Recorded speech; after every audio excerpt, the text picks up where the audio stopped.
صاحب ترتیب کسے کہتے ہیں؟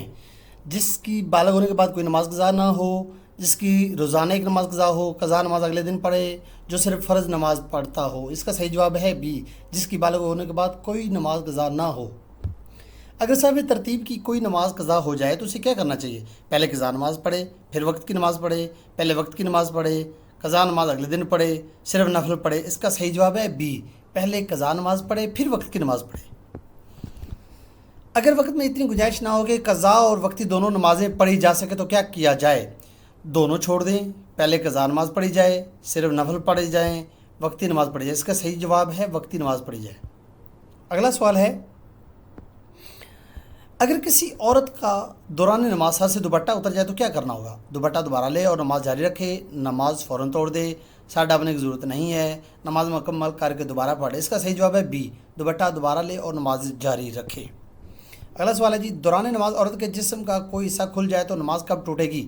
اگر ایک بھی رکن ننگا یا سر کھلا رہ جائے فوراً نماز ٹوٹ جائے گی، نماز کبھی نہیں ٹوٹے گی، صرف سجدے میں کھلنے سے۔ اس کا صحیح جواب ہے بی۔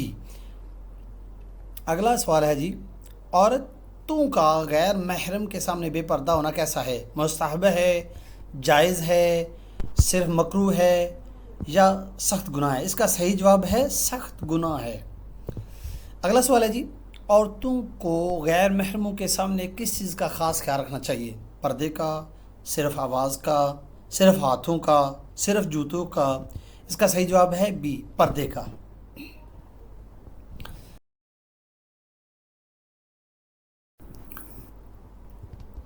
عورت کے لیے سطر چھپانا کب واجب ہے؟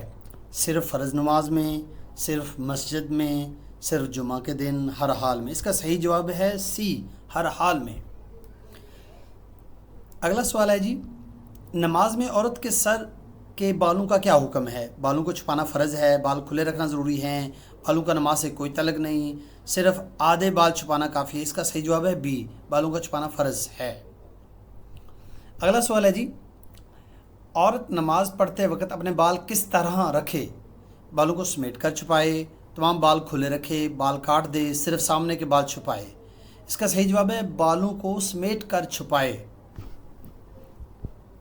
اگلا سوال ہے جی، بعض عورتیں بچوں کے بال نوچ کر خوبصورتی بناتی ہیں، اس کے متعلق کیا حکم ہے؟ مستحب ہے، کوئی حرج نہیں، لعنت والی بات بیان ہوئی ہے، فرض ہے؟ اس کا صحیح جواب ہے سی، لعنت والی بات بیان ہوئی ہے۔ اگلا سوال ہے جی، وضو یا غسل کے وقت ناخنوں پر نیل پالش لگی ہو تو کیا کرنا ضروری ہے؟ نیل پالش چھڑانا ضروری ہے، نیل پالش پر پانی ڈالنا ضروری ہے، کچھ بھی کرنے کی ضرورت نہیں، صرف ہاتھ دھونا کافی ہے؟ اس کا صحیح جواب ہے بی، نیل پالش چھڑانا ضروری ہے۔ اگلا سوال ہے جی، اگر نیل پالش کی وجہ سے پانی ناخن تک نہ پہنچے تو کیا ہوگا؟ صرف وضو ہوگا، وضو یا غسل ہو جائے گا، صرف نماز مکروہ ہوگی، غسل یا وضو نہ ہوگا؟ اس کا صحیح جواب